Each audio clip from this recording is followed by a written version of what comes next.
పోయిన చోటే వెతుక్కోవాలి అన్న చందంగా ఎక్కడైతే ఓటమిని చవిచూశామో అక్కడే ప్రత్యర్థుల మైండ్ బ్లాక్ అయ్యేలా విజయ దుందుబి మోగిస్తామంటుంది కాంగ్రెస్.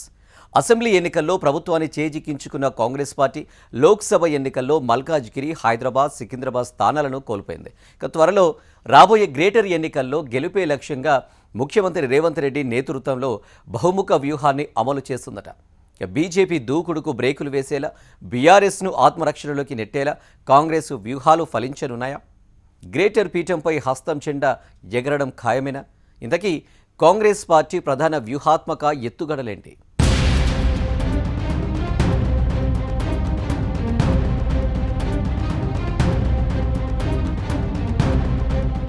అసెంబ్లీ ఎన్నికల్లో జైత్రయాత్ర.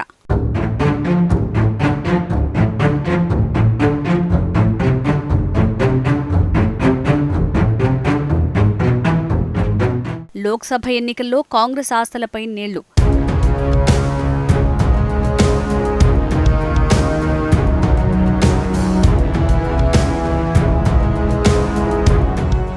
పార్లమెంట్ స్థానాల్లో వెనుకబడటానికి రీజన్ ఏంటి?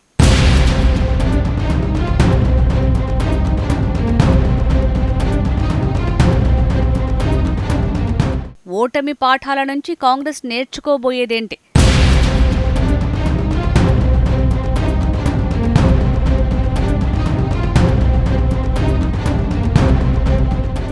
గ్రేటర్ పోరుకు ఎలాంటి వ్యూహాలు రచిస్తోంది?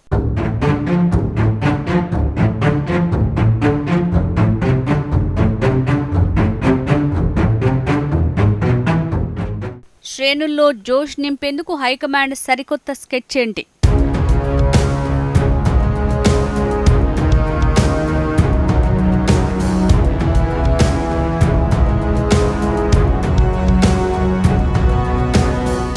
తెలంగాణలో కాంగ్రెస్ పార్టీ అధికారంలోకి వచ్చాక లోక్సభ, ఎమ్మెల్సీ, స్థానిక సంస్థల ఎన్నికలను ధీటుగా ఎదుర్కొంది. లోక్సభ ఎన్నికల్లో బీజేపీ 8, మజ్లిస్ పార్టీ 1 లోక్సభ స్థానాన్ని కైవసం చేసుకోగా అధికార కాంగ్రెస్ పార్టీ 8 మంది ఎంపీలను గెలుచుకోగలిగింది. ఆ తర్వాత ఎమ్మెల్సీ ఎన్నికల్లో సైతం 2 బీజేపీ, 1 టీచర్ యూనియన్, 1 బీఆర్ఎస్ గెలిచాయి. ఇక మున్సిపల్ ఎన్నికల్లో మెజారిటీ సీట్లు కాంగ్రెస్ పార్టీ సొంతమయ్యాయి. 2 ఉప ఎన్నికల్లోనూ కాంగ్రెస్ పార్టీ గెలిచింది.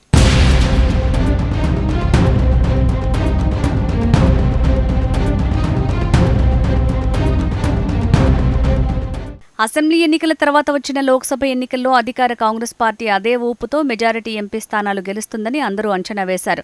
కానీ లెక్క తప్పింది. అనుకున్న స్థానాలు గెలవలేకపోయింది. ముఖ్యంగా జీహెచ్ఎంసీ పరిధిలోని మల్కాజ్గిరి, సికింద్రాబాద్, హైదరాబాద్ లోక్సభ స్థానాల్లో అభ్యర్థుల ఎంపిక విషయంలో అంచనాలు తప్పాయన్న వాదన లేకపోలేదు. గ్రేటర్ పరిధిలోని ఎంపీ స్థానాల్లో కాంగ్రెస్ ఓటమికి ప్రధాన కారణం అభ్యర్థుల ఎంపికేనన్న చర్చ పెద్ద ఎత్తున జరిగింది. అదే ఎఫెక్ట్ ఇప్పటికీ కొనసాగుతుందనే చర్చ రాజకీయ వర్గాల్లో నడుస్తోందట.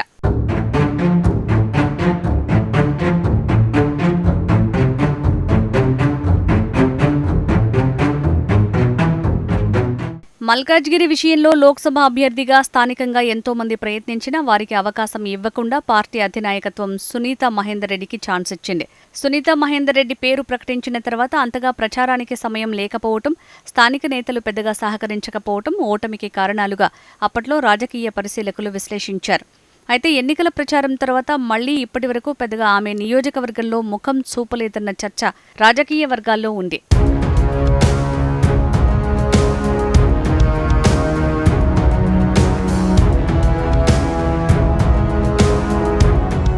మరో నియోజకవర్గం సికింద్రాబాద్. లోక్సభ ఎన్నికల వేళ కాంగ్రెస్ వైపు చూస్తోన్న దానం నాగేందర్కు పార్టీ అధిష్టానం టికెట్ కేటాయించింది.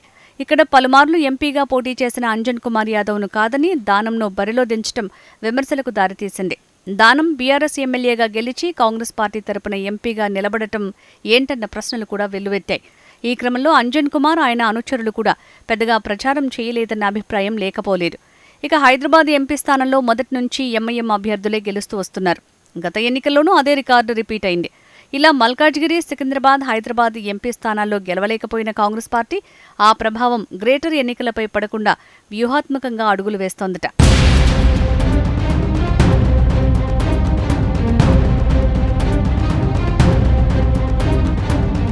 త్వరలో రాబోయే గ్రేటర్ హైదరాబాద్ ఎన్నికల్లో కాంగ్రెస్ జెండా ఎగురవేయటమే లక్ష్యంగా ఆ పార్టీ హైకమాండ్ పక్కా స్కెచ్ వేస్తోందట. అందులో భాగంగానే జీహెచ్ఎంసీని 3 కార్పొరేషన్లుగా విభజించనుందట. పాలనా సౌలభ్యం కోసం జీహెచ్ఎంసీ, సైబరాబాద్, మల్కాజ్గిరి కార్పొరేషన్లుగా పునర్వ్యవస్థీకరించింది. మల్కాజ్గిరి, సైబరాబాద్ పరిధిలో 3,000 కోట్ల రూపాయల విలువైన అభివృద్ధి పనులకు శ్రీకారం చుట్టింది. ప్రతి డివిజన్కు ప్రత్యేక ఇన్ఛార్జీలను నియమించి ఇందిరమ్మ ఇళ్ల పథకాన్ని పట్టణ ప్రాంతాలకు విస్తరిస్తోంది.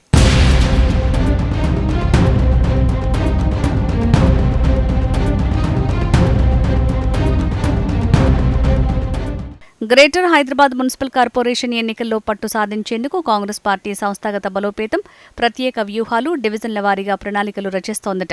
గ్రేటర్లోని ప్రతి డివిజన్పై ప్రత్యేక దృష్టి పెట్టడంతో పాటు పార్టీ శ్రేణులను సమాయత్తం చేయడానికి కింది స్థాయి నుంచి కమిటీల ఏర్పాటు చేస్తోంది. నాయకులు, కార్యకర్తల్లో జోష్ నింపేలా కార్యాచరణ రూపొందించనుంది. అంతేకాదు అత్యధిక స్థానాలను కైవసం చేసుకునే దిశగా ప్రణాళికలు సిద్ధం చేస్తోందట. ప్రభుత్వ సంక్షేమ పథకాలను ప్రజల్లోకి తీసుకువెళ్లడంపై స్పెషల్ ఫోకస్ పెడుతోందట.